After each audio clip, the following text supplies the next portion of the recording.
Well, good morning. This is 9:32 on the Tuesday, the 7th of March, 2017. Trigonometry class, and right now there's only one student here, and me. So I'm glad we got at least one student here. Let me go a couple of announcements before we get started on the trig today. Sometime, either over the weekend or yesterday or last night or sometime, we hit midterm, okay? And on the academic calendar, if you look on the website under academic calendar in March, you'll see that this first week after midterm, wherever that begins, yesterday or today or whatever, then they'll have open, or they say they will, that we are required to do midterm progress reports, okay? And getting your paper is a very good thing now, because in this class, for instance, one person, Uno, had turned in the paper so far. On the first test, 1, 2, 3, 4, 5, 6. Now 7 have turned in out of 10, so 3 people haven't turned in the test. And those 3 people also haven't submitted a paper yet. So basically what that means is those 3 people, if I had to turn in a midterm progress report right now, I'd have to say failing at midterm, because I don't have a score for them. So please get something in to me. I'm preaching to the choir. No, that just what it does is alerts the counseling and tutoring people, and they'll start trying to get in touch with you to see if you need tutoring and stuff. So it just avoids a little hassle on your part, okay? So get the stuff in so that I can just put post, I don't have to enter anything. See, I'm lazy, okay? I'd rather not have any D's or F's at midterm. All right, end of the term, I'll have plenty of that. No, I'm just kidding. All right, now, so that's one thing. Another thing, with the second mini-term, my office hours change, because first mini-term I have Physical Science 111, second mini-term Physical Science 112. The reason my office hours change is that the 112 Physical Science, the automotive students need to take that. But they have a class up until 1 o'clock. So we don't start the Physical Science until 1:15, which means my office hours change, because before now, Tuesday and Thursday, it was 10:45 at the end of this class until 12:30 at the beginning of the next class. But since the next mini-term won't start till 1:15, my office hours are actually a little bit longer, 10:45 to 1:15 on Tuesdays and Thursdays. Monday, Wednesday stays the same, Friday stays the same, okay? But Tuesday, Thursdays get extended a little bit. Of course, what other thing that means is I'm here later. I'm here till 5:45 rather than 5 o'clock. So I'll probably be leaving around 6-ish or so. Okay, so anyway, that starts today. Okay? And? I saw an ice cream car. That's not. No, it's a car. Like, it's a car, and they have ice cream listed on the side of their car. Yes. Like, who's going to buy ice cream from somebody who's driving a car? Like, if it was an ice cream truck, I could understand. But not a car.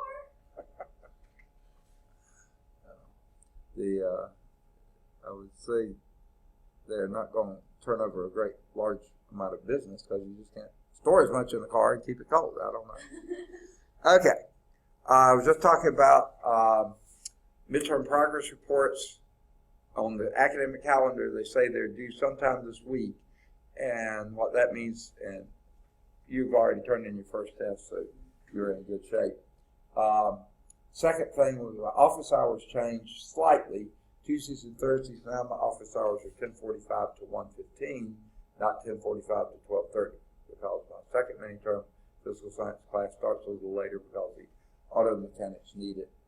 They don't get out of class until 1, and they need it to graduate. And the third issue, have you heard about it? Hidden Figures? What? You can't go. Okay. It's at the Hill Student Center at UAB campus. Free showing. I did the emails from the PT Okay, but they told me to announce that all my math classes, and so far I've had very low attendance in all my math classes. What is Hidden Figures? Hidden Figures was a movie that came out this year. An incredible story. Unbelievable story. Pretty good movie, too. I mean, I think they did a great job with the movie as well. But the story behind it is just, it's based on a true story. And it's just, I know they were nominated for several Academy Awards. I don't know if they won any. I hope they did. I didn't watch all of them, but I did see early in my wife was watching the Academy Awards, and early in the thing, they brought out several members of the cast, including one of the ladies that the movie was based on.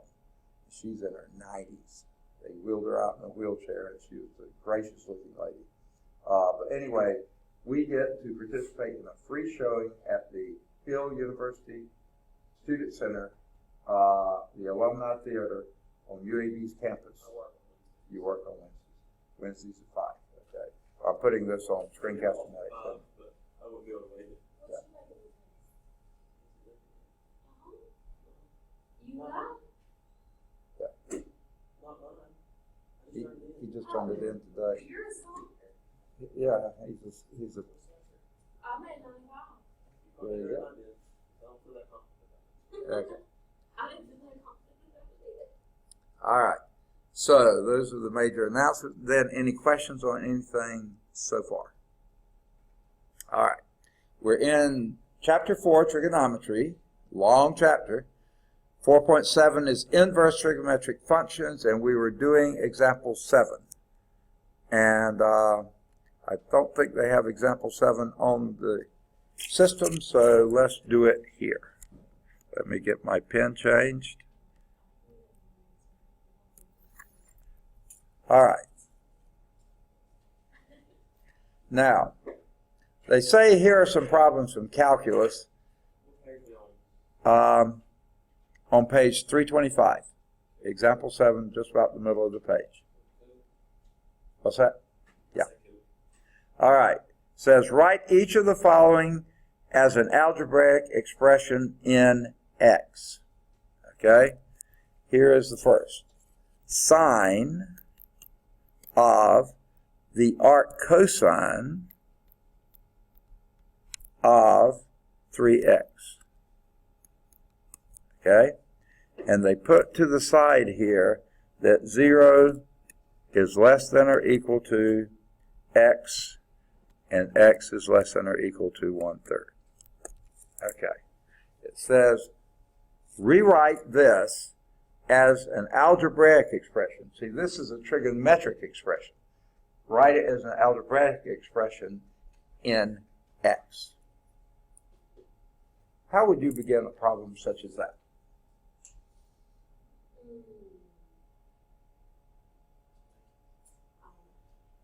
Say again? Okay. Plug in values that are in between 0 and... Okay. That will make you able to graph it maybe, but how do you write it as an algebraic expression? Okay. You have to find out what sine is. So it's adjacent to hypotenuse. And you set it up. Well, I wouldn't set it up that way because it's not adjacent over. Oh yeah. No, it's not. Sine Is Opposite of hypotenuse. Okay. That's a good thought, but a little premature. Because where do we find our x? Okay. So let's stop and just look at the big picture for a moment. What do you take sines of? For any trig function, you take them of. What's your input for? What do you ask? You take this. What do you take the sine of? An angle. Exactly. And what do you get out of it? A number. Between -1 and 1, right? Any angle you put in, you're going to get a number out of it. So you put in an angle, get out a number. So you hope that what's in here is an angle. But what do you take an inverse or an arc cosine of? It's exactly the reverse of what we just said. Chevette is here. Okay, here you are. By the way, I just want to see, have you heard about hidden figures at UAB? Oh, yeah. You have heard about that. Just want everybody to know that. So if you take, for a trig function, sine, cosine, tangent, whatever, you take it of an angle and you get a number out. What you do by inverse or arc trig functions, you take those of numbers and get an angle out. So therefore, this in here would be an angle, sine of an angle. Yeah, so this is sort of making sense, right? A little bit. Okay. Now, let's start here. Arc cosine. This is an angle, right? That's what you told me. Arc cosine will be an angle. You take it of a number, but you get an angle out. So let's represent this as, say, that angle. So let's call this an angle name. Give me an angle name. Just like a variable for it? Yeah. A, okay. So we'll call this equal to A. Okay. So arc cosine, if I could spell, okay. Arc cosine of A. No, I'm sorry. Arc cosine of 3x is equal to A. Goodness, that's ugly. Okay, let me see. Why do they use you in the book? Because they didn't think like you did, thank goodness. I mean, I didn't say that, did I? Not out loud. Okay. Okay. So that's what we just said. Would you rather call it you? No, I was just asking why the book. I didn't know if they had a reason for it. None whatsoever. I wouldn't have used you. I would have used theta or alpha because it's an angle. I usually like to give those Greek letters just because that's what we usually do. Okay? Huh? Oh, you do? Okay. Not very international here, are we? Okay. Okay. So here's what we said. So this angle, we said, is angle A. Okay? This is angle A, the arc cosine of 3x. Now, let's happen to put this in a right triangle. Okay? You okay with that? Put it as a right triangle. Okay? Now, rewrite this equation that we just did with A equal arc cosine 3x. Rewrite that with an equivalent equation. But this time, don't use an arc trig function. Use an actual trig function. What would that be? Say again?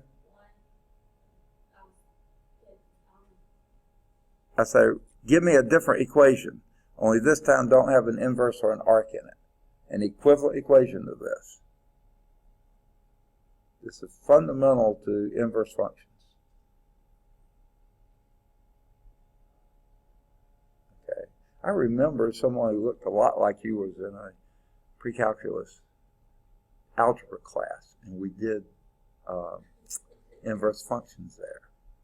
I wonder who that was. Huh?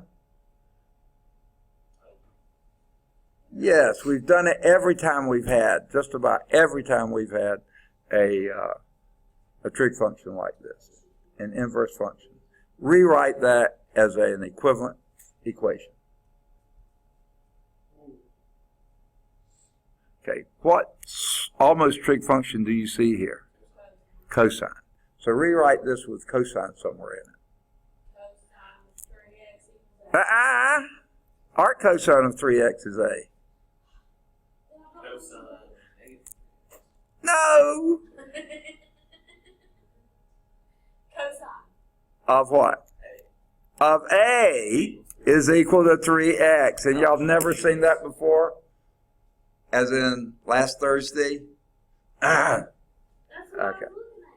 I was looking at. Okay.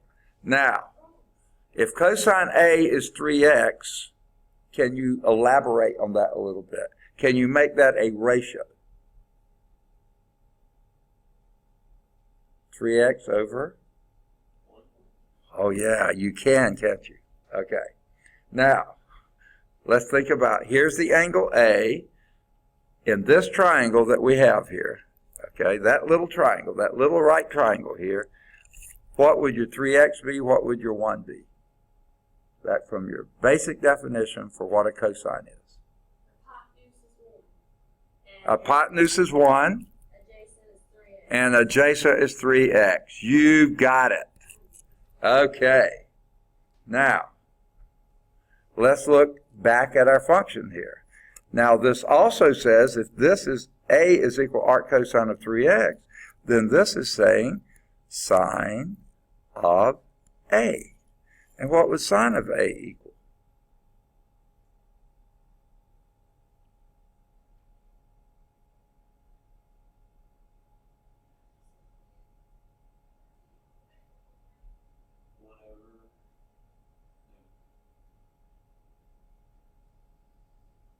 Tell me the basic definition of the sine function.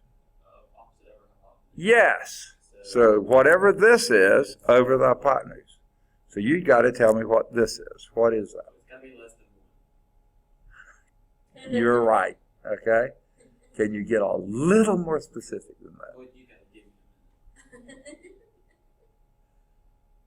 No, time's up. Is it 1/3? Okay. Does the name Pythagoras ring a bell? Oh, yeah. Oh yeah. A squared plus B squared equals C Okay. squared.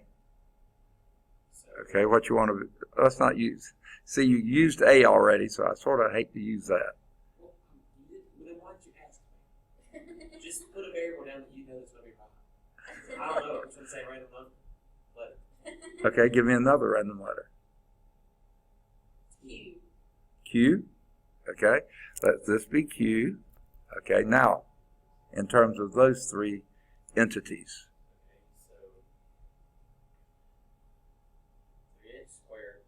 okay, so 3x squared Okay. 3x squared plus Q plus Q squared. equals 1 squared.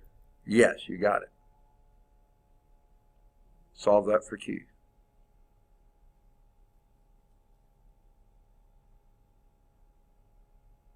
Solve it for Q. I'll do the first step. 9x squared plus Q squared is equal to 1. You get 9x squared. Because 3 squared is 9 and x squared is x squared. Oh, okay, never mind. Okay? Earth to Tyler, come in please. Okay. Solve for Q.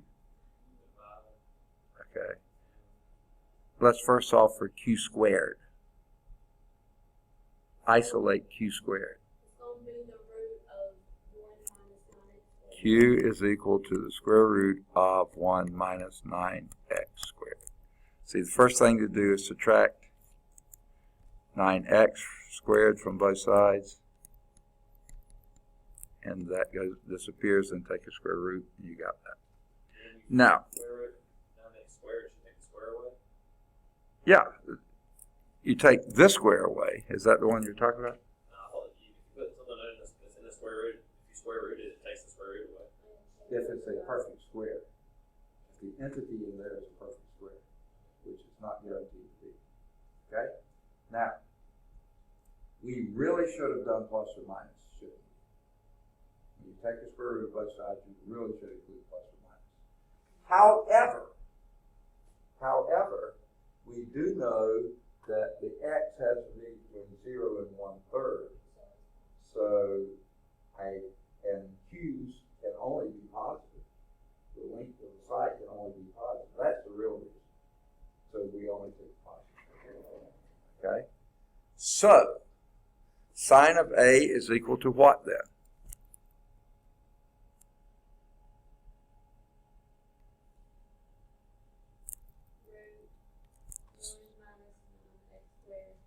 Square root of 1 minus 9x squared. While my pen isn't writing, I'm not sure. There it comes. Over 1, which is just that. Okay? So,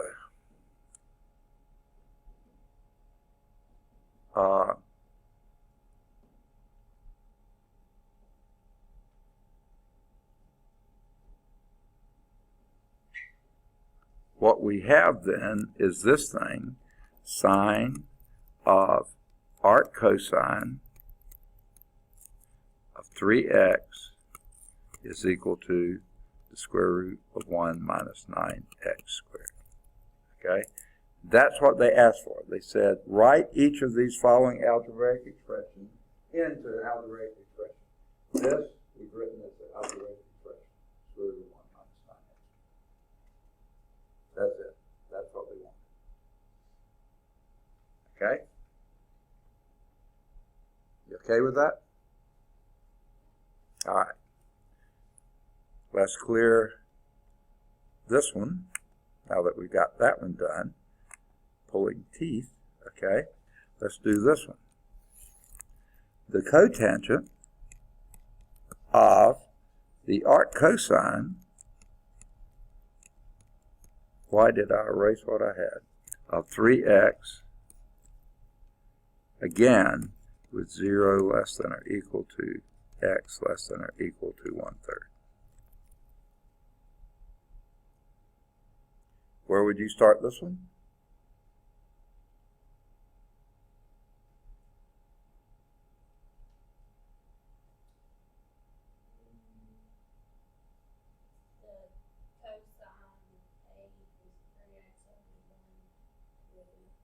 Okay, you want to name it A again?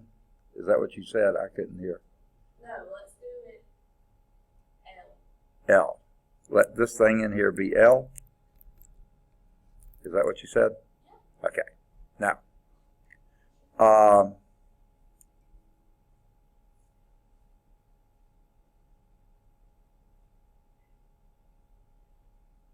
okay. Not a bad way to start. In fact, we can then from here rewrite that as a equivalent equation. What would that be? Cosine of L is equal to, second, 3x, just like before. That part hasn't changed, over 1.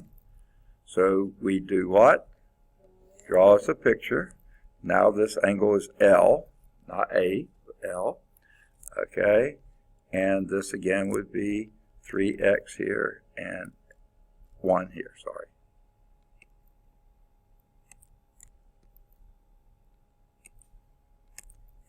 Okay, all that was the same. That's why I wish I hadn't erased. Okay, but before we do anything else, let's also look at what cotangent is. What is cotangent? Okay, cotangent of arc cosine of 3x. Okay, and that would be, you said, what you said was absolutely correct, is the inverse tangent. That is not, okay. Be careful with that. If you say inverse tangent, you'll think that's the inverse function. But I understand you to mean the 1 over tangent. Okay. So since we already have talked about inverse tangents, let's not mix those two concepts. But let's get it in terms of sines and cosines rather than tangents. What would that be?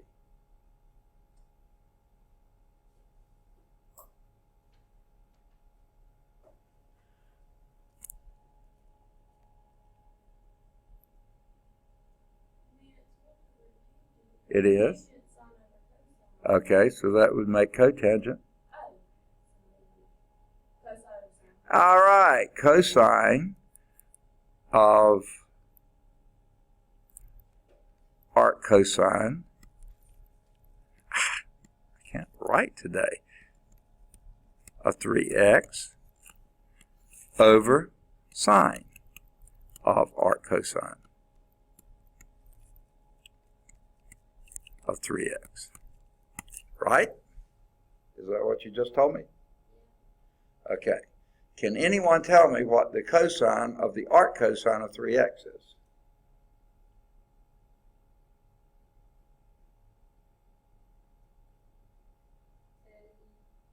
The cosine of the arc cosine of 3x.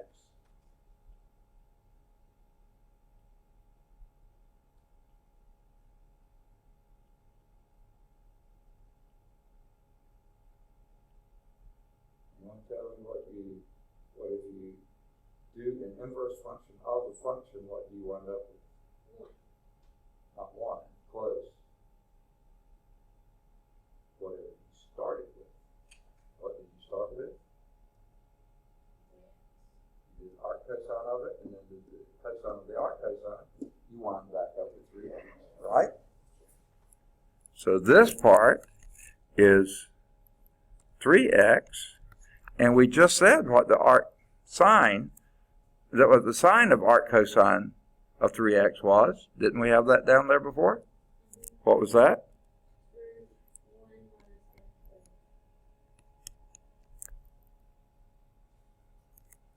And that's your answer. That's really all you had to do with this one. You didn't have to go to the L things, though you could have, or the A things. You could have just used your trig, your ratio identity of what cotangent is this, and we know what this is, especially since you're within the domain. This guarantees you're within the domain that works. So this cosine of arc cosine of that is 3x. Sine of arc cosine of 3x we just did was that. So there you have your answer. Okay? So you really didn't even need the picture this time. But I thought it was good that you thought of doing that, so I went on and did it. So, but you really don't need it here. Just your trig identities. Okay? And let's see what they got in the book. Oh, look at that. They got it right. Good for them. There's a checkpoint there. I think based on what I've seen and heard so far, that checkpoint would be a very good thing to do. And if you can't figure it out, the audio-video solution is in at larsonprecalculus.com. So do it. Okay. Let's look at the vocabulary. Any questions on 4.7? Let's look at the vocabulary. Fill in the blanks. If you know that y is equal to arc sine of x, give me an alternative equation to that, equivalent equation to that.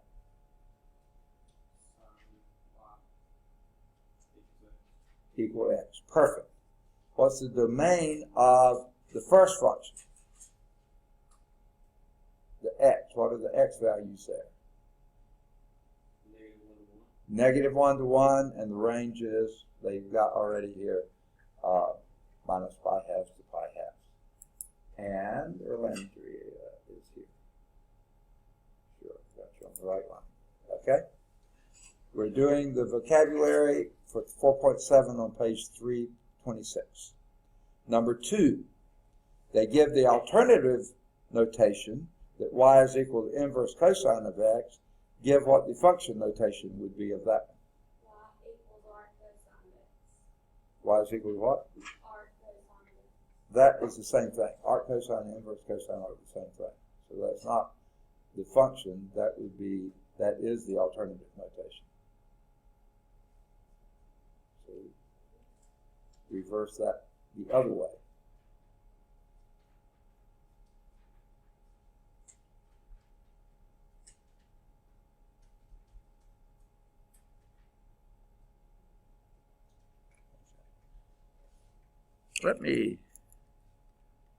I don't know if this is helpful or not, but this is one way to look at this. Okay? If it's not helpful, then don't do it. Here's what they gave you. Y is equal to inverse cosine of x, right? Now, the inverse function is the inverse cosine. So therefore, I'm going to take the cosine of both sides of this. That'll be cosine of y would then be the cosine of the arc cosine, or inverse cosine. Okay. This pen is so slow, of x. Okay. Now what is the cosine of the inverse cosine of x?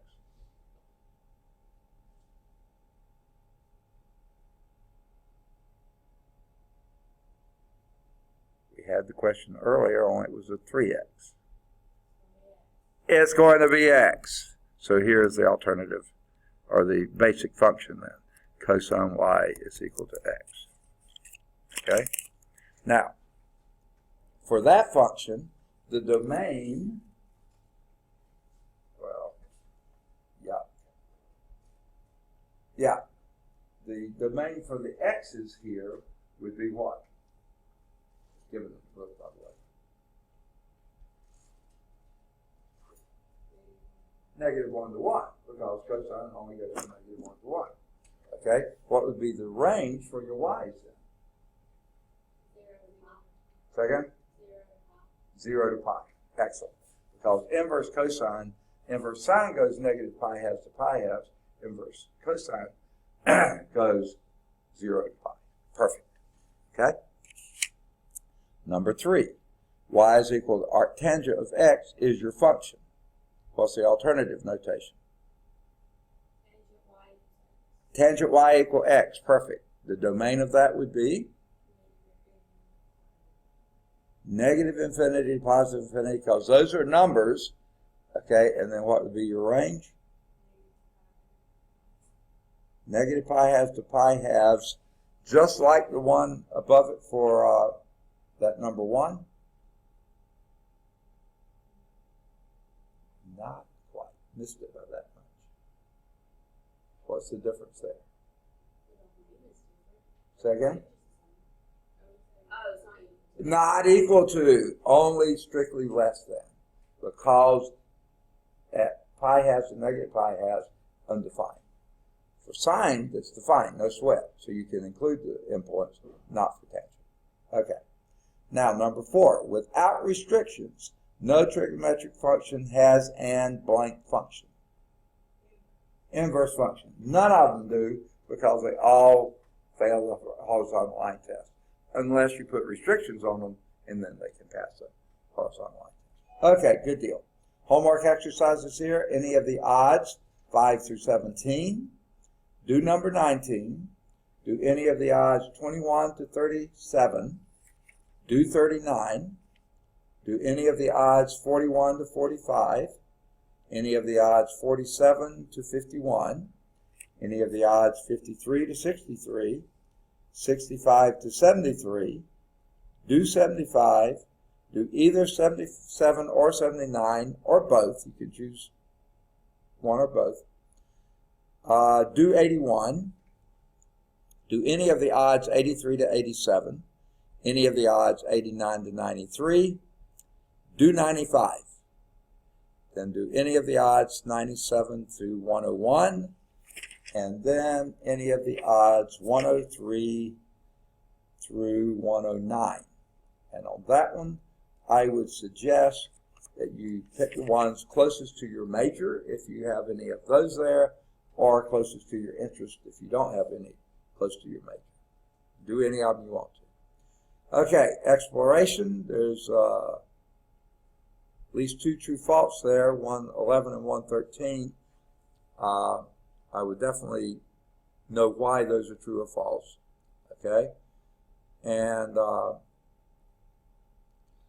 115 and 117 are things to think about. I don't know if those answers are in the back or not, but definitely give it a thought or two. Evaluating inverse functions, try to do some of odds 119 to 125, and any of the odds 127 to 133. And 135 is a pretty good problem. It might be a little complicated. Don't get too bogged down with it, but give it a shot. 137 is just to think about, so not a bad idea to do that. Think about it. Okay. Any questions on 4.7? All right, we're ready to start 4.8, which is the last section in the chapter, which means that we will, I'll give you your second test when we finish this section. Whoa, I hit the wrong key. Sorry about that. Let's see if I can go back. Don't think I can. No, I can't. So I have to go back here. Got what a pain in the neck. I was talking and not paying attention. Yuck. And now it won't boot. Yuck.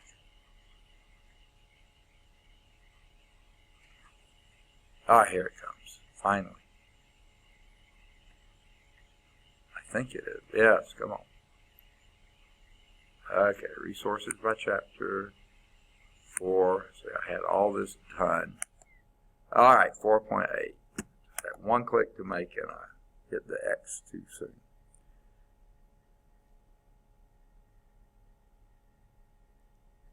Goodness, this is taking forever. Now this is not an excessively long section, but it does cover a variety of issues if it'll ever open. Now it's getting close. No, it's not. There it comes.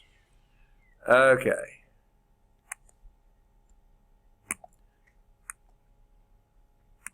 All right. We're in chapter 4 still, 4.8, applications and models.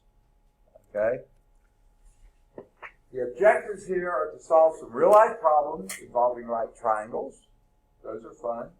Solve some real-life problems involving directional bearings. Those are sort of fun, too.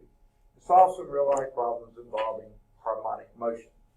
Don't know if you've hit anything like this before, but it's all over the universe, okay? Harmonic motion.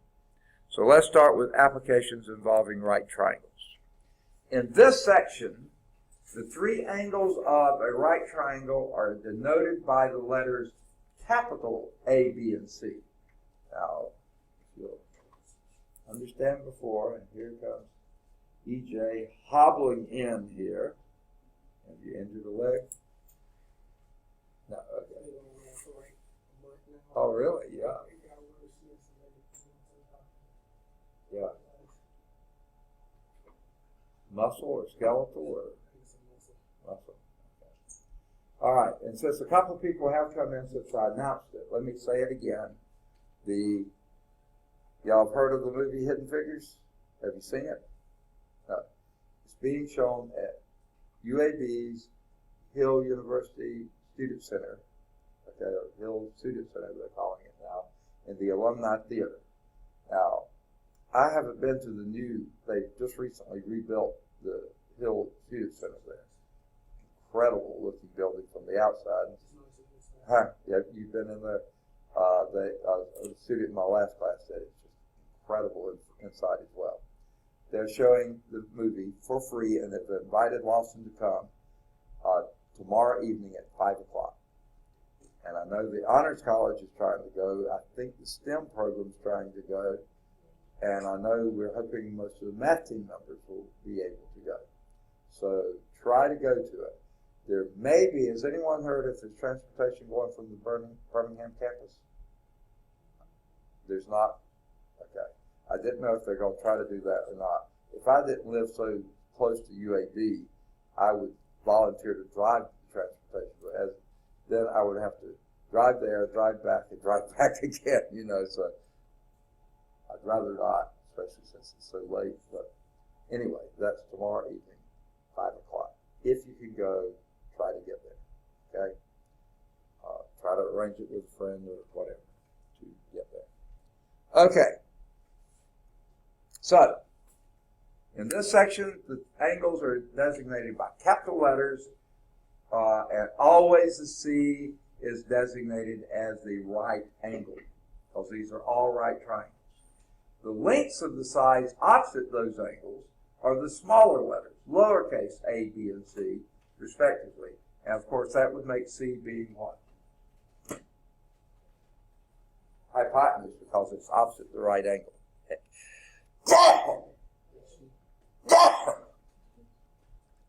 Okay. So, here, whoa, what happened to example 1? They skipped it. So let's do example 1 first. Solving a right triangle, and this is what we call it, solving a right triangle. Solve the right triangle shown at the right. I will do my best to replicate it, though it's not going to be precise, but I'll do my best to. Okay. They show point A here, and they show it going horizontally across to C. Okay? And from C, what in the world happened to that? From C, go vertically upward to B. okay, and then connect A and B. There's your right triangle, okay?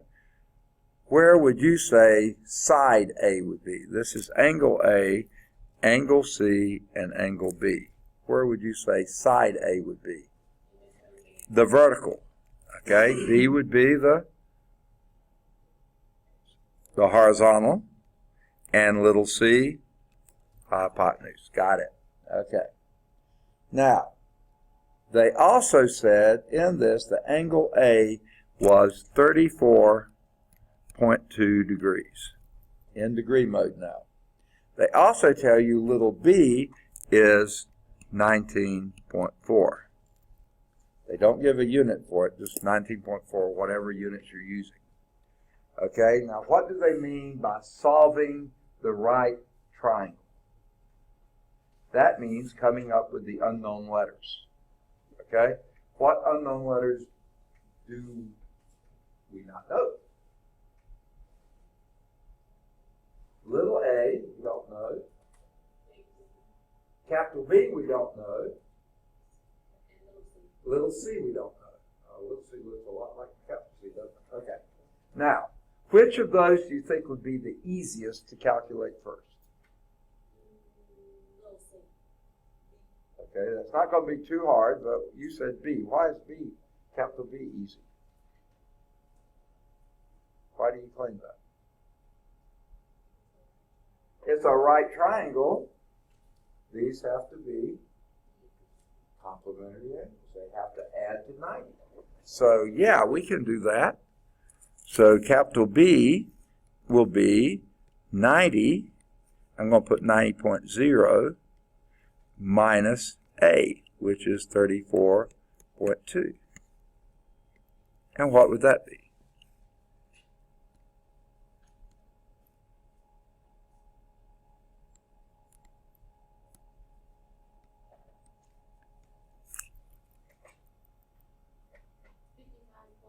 $55.8 degrees. Perfect. 55.8 degrees. Okay? We got one of the three done. Okay? Now, I believe it was Amber that said little a would be the next easiest, or did you say C? I said C. C. Okay, little c would be easy. Okay? How could you get little c? It is pretty easy. Maybe not quite as easy as that one was, but it is pretty easy. What is the relationship with little c? And I would go with this angle here, A. Second? Say that one more time.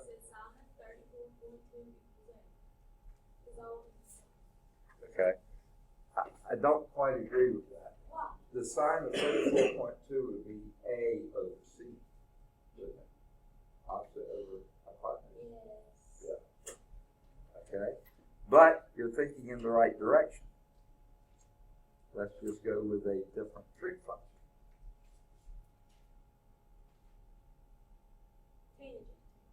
Okay, you could do tangent if you wanted to. That will give you A, it won't give you C though. But you can go with that. I'm just trying to find the letters off the board. Okay, I thought you want to go with C. It doesn't matter. Okay, it Just doesn't. You want to go for A then? Sure. Okay, so what did you say? That the tangent of 34.2 degrees is equal to what?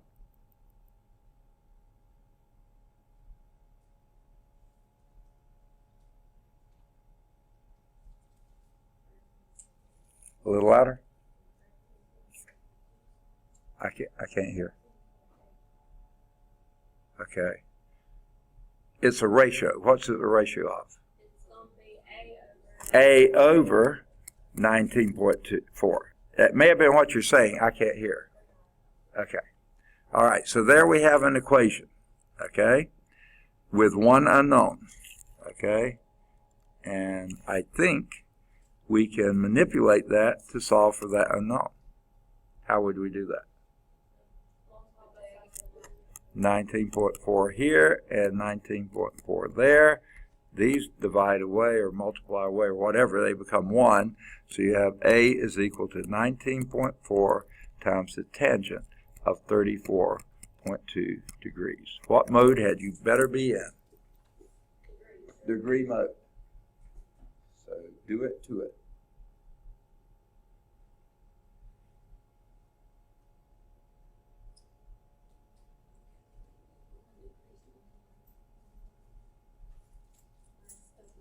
I got 19. The rest is, I'll take it back. Okay. I'll give it back.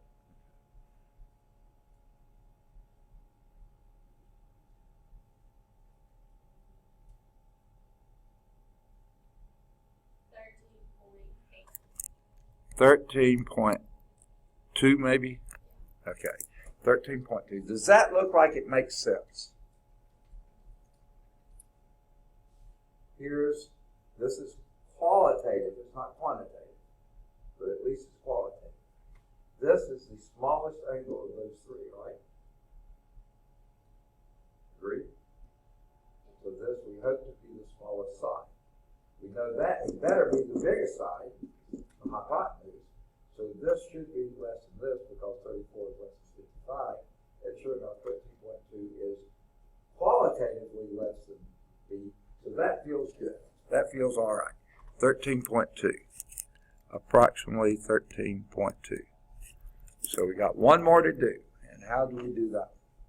A squared plus B squared plus C squared. You certainly could do it that way if you chose.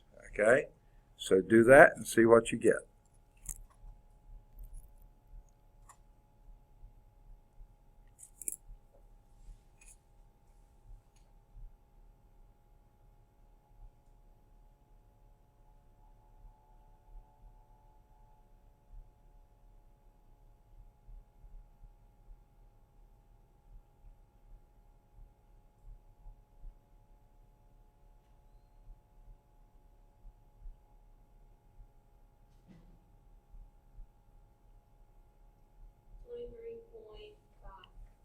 A little louder.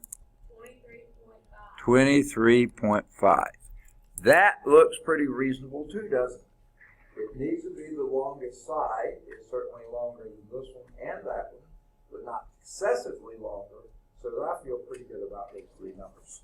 Let's see what the three numbers, the angle B, the side A, and the hypotenuse C. Let's see what they got. They first did the 55.8, good for them. Then they did the same thing Amber wound up doing, was doing the little a, and they rounded to 13.18. And I know that's what she said, but here's why I said let's round it to 13.2. If you look at what was given was this and that, right? These two numbers here. Three significant digits. How in the world can you get four significant digits out of that? Reality, you can't. You can write them down, sure, but they're not really significant. That's why I rounded that up. And that's why we left this at three significant digits there too. That's why we did this as three significant digits. If you don't have the three significant digits input, you can't get four significant digits output. Okay? Sort of the reverse of the old computer saying. Garbage in, garbage out. Well, you can't get more precision out than you put precision in. Otherwise, it's garbage. Okay. But anyway, they did 23.46, which they really don't have justification for coming up with four digits there when they only had three digits going in. All right, then there's a checkpoint. Please go home or library or next classroom somewhere and do your checkpoint as soon as you can while it's fresh on your mind to remind yourself how to go. All right, any questions on that? That's called solving a right triangle. In other words, now the one thing we didn't do, we didn't say what C was. Well, we know what C is. It's a right angle, so we don't have to say that. That was sort of given because that's what we understand. All right, let's go to example 2.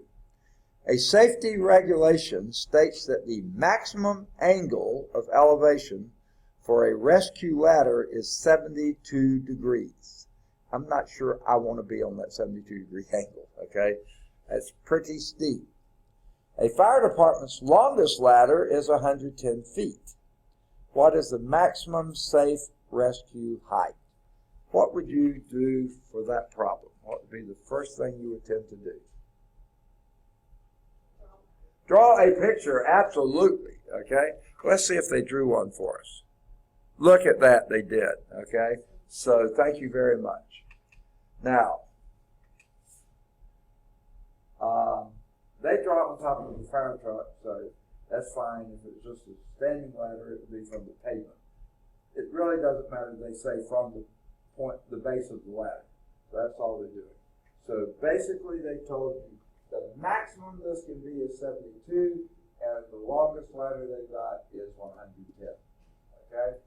Now, what is the maximum safe rescue height? In other words, what is the height A?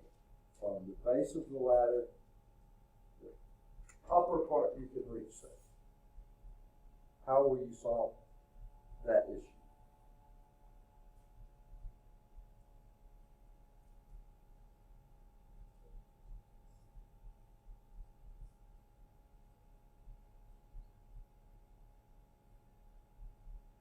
Any ideas?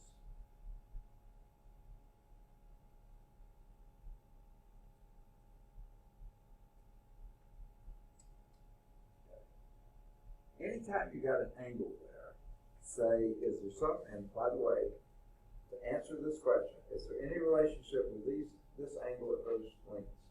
Guess what? That's going to involve a tree function. The odds are yes, tree function. Okay? So, is there any relationship between this angle that we know, this length that we know, and the length we're looking for? Sine, exactly. And how does that go? Tell me how the sine of 72 degrees, again we're in degree mode, is equal to A over 110. And how do we solve that? By 110. Okay, here the 110s go out. They've been dating. A is equal to 110, and that's in feet, times the sine of 72 degrees. And what would that come up being?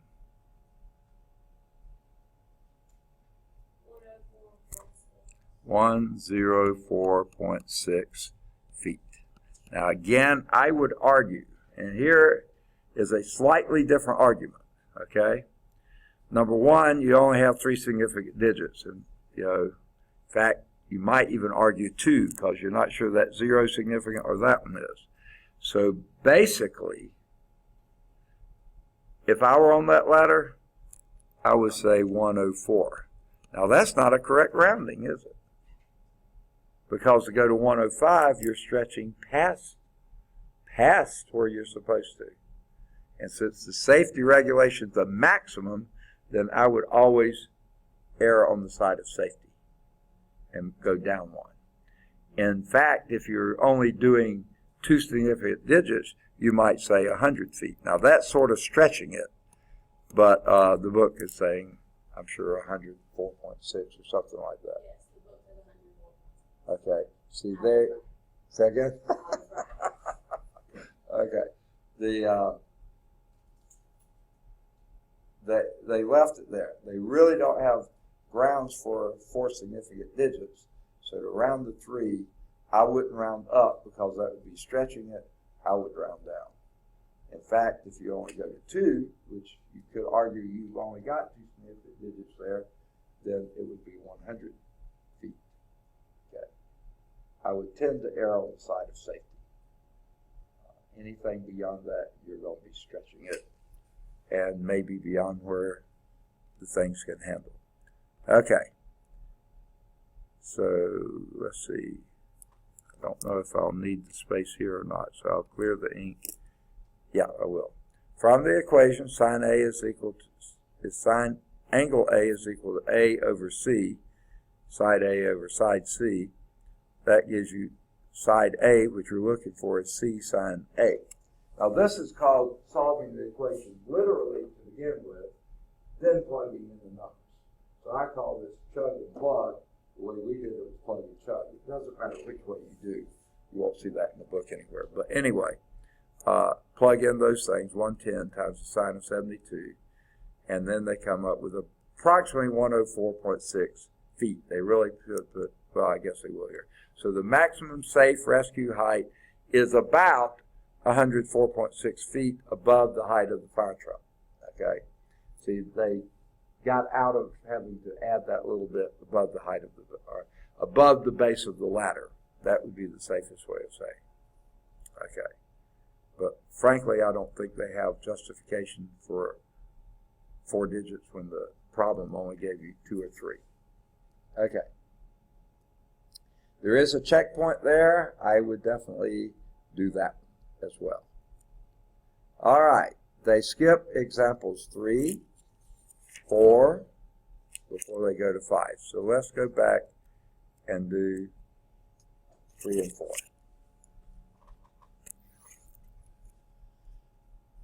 At a point 200 feet from the base of a building, the angle of elevation to the bottom of a smokestack is 35 feet, whereas the angle of elevation to the top of the smokestack is 53 degrees. 35 degrees, 53 degrees. I can't read today. As shown in figure 4.58, which they don't draw for us. Shame on them. Find the height S of the smokestack alone. Okay? So let me do my best to give a rendition. This is going to be the ground, which we assume is fairly level, fairly flat. Okay? Here is the building, side of the building here, going up like that. On top of the building is the old proverbial smokestack, which I don't know why they put it there, but they put an awfully tall smokestack there. Okay.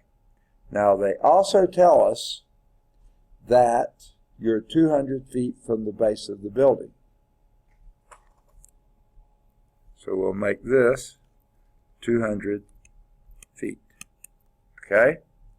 They also tell us that the angle of elevation from the 200 foot position to the bottom of the smokestack is 35 degrees, but the angle of elevation from the base of the building to the top of the smokestack is 53 degrees. They're being very conservative with the digits, keeping the same digits in there. Okay. They want to know the height of the smokestack. S. They've already told us that's what we should name it. Okay. How are you going to solve that problem? I've drawn the picture, not too well, but drawn it. Where would you go from here?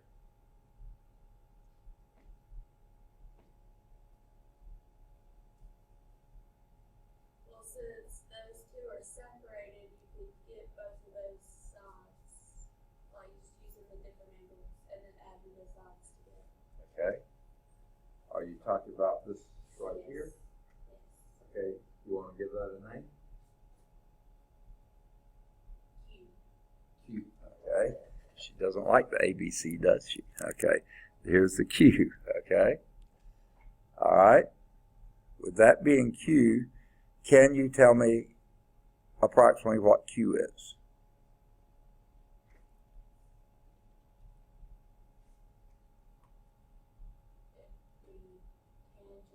Tangent of 35 degrees is equal to,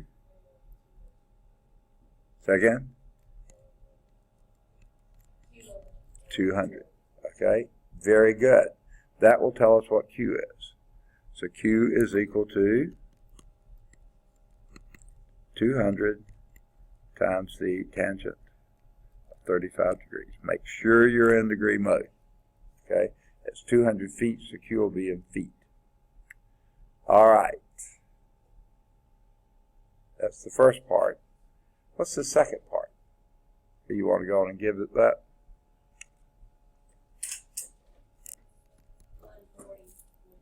140.4? A little louder. It's 140.04. 140. Let's just leave it as 140 approximately. Okay? 140 feet. Okay? Now,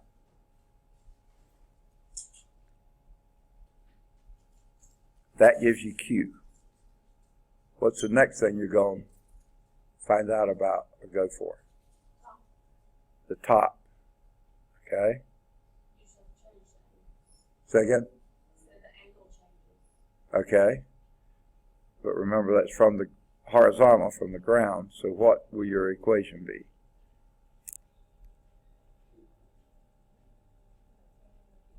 A little louder. Tangent of 53 degrees is equal to what? Say again? Q plus S over 200. Exactly. Okay?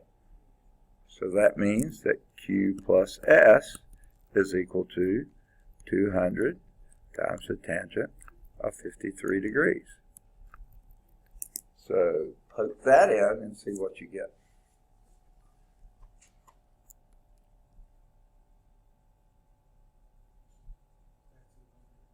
Say again? What about 200? It's 200 times the tangent of 53 degrees. Yeah, I can't hear well, sorry. Yeah, well.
What's that?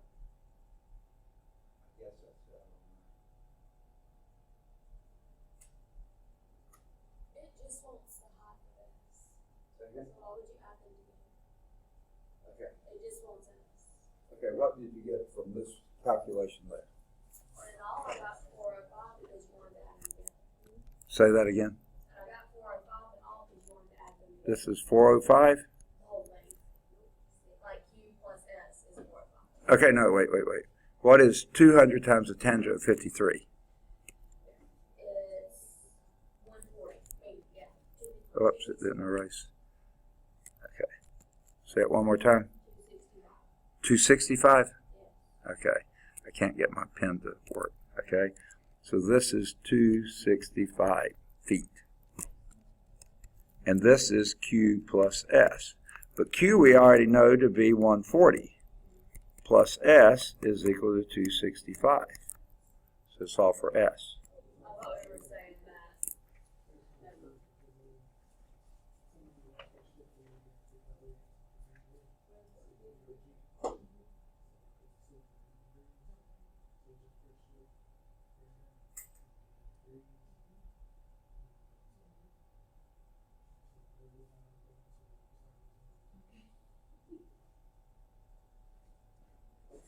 Well, you probably enter the number first and then do that to get the degree mode.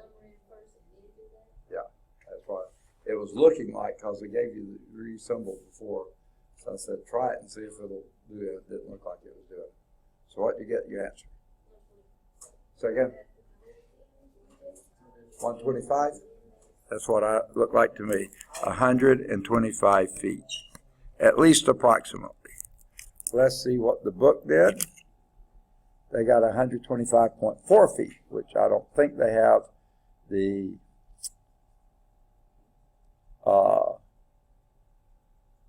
precision to get that many, but we'll let them get away with it. There's a checkpoint with that one too. Okay? Any questions on example 3? Okay? we had that Q plus S was equal to this, 200 times 10 to the 53, right? And we already knew what Q was, 140, so 140 plus S is 265. Subtract 140 from both sides. Right? Solve for S. Okay? Good deal. All right, let's move to example 4.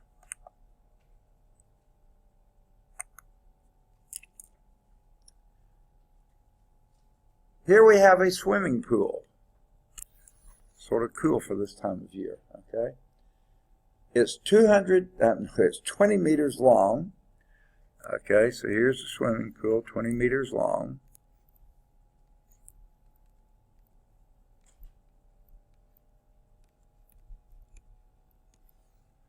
I guess is that maybe an Olympic-sized pool? I don't know. 20 meters long, 12 meters wide. Okay.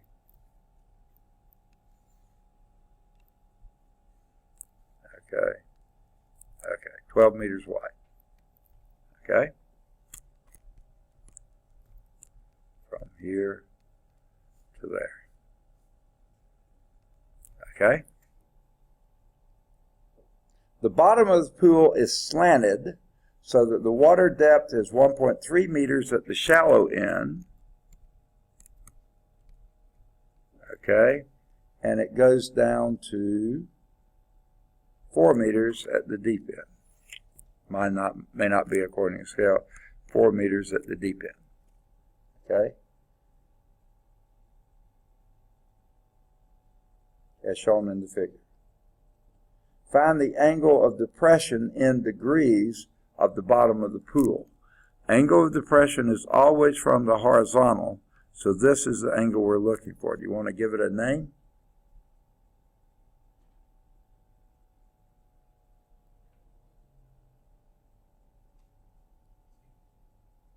Second?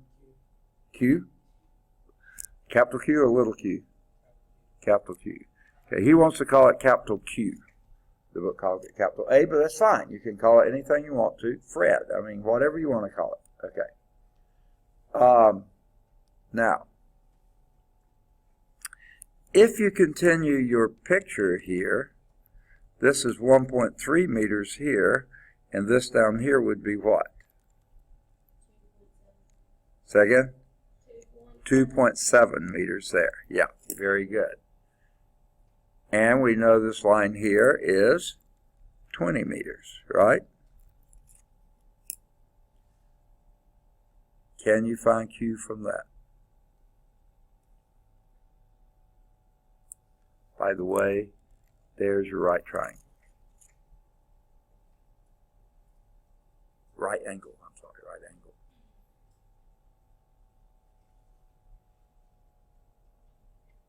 Can you think of any trig relationship that matches what you're looking for with what you are given?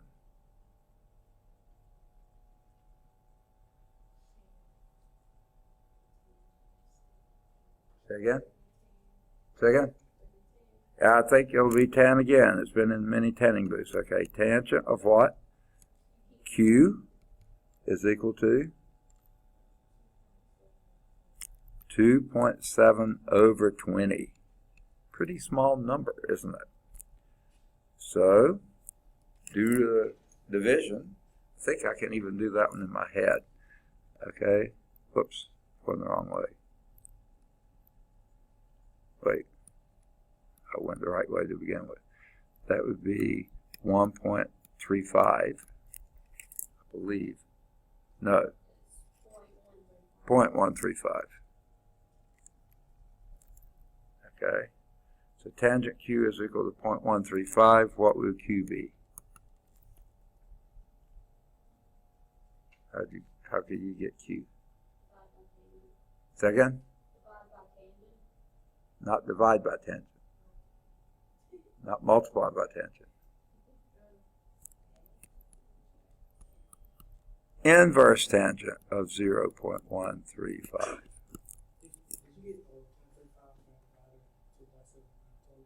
Yeah, I bet. Let me clean that up. It's really ugly. Okay.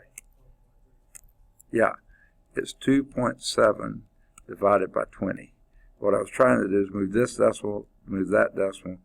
2 will go into that 1, 2 will go into 7, 3, 5.135. Did you get an angle?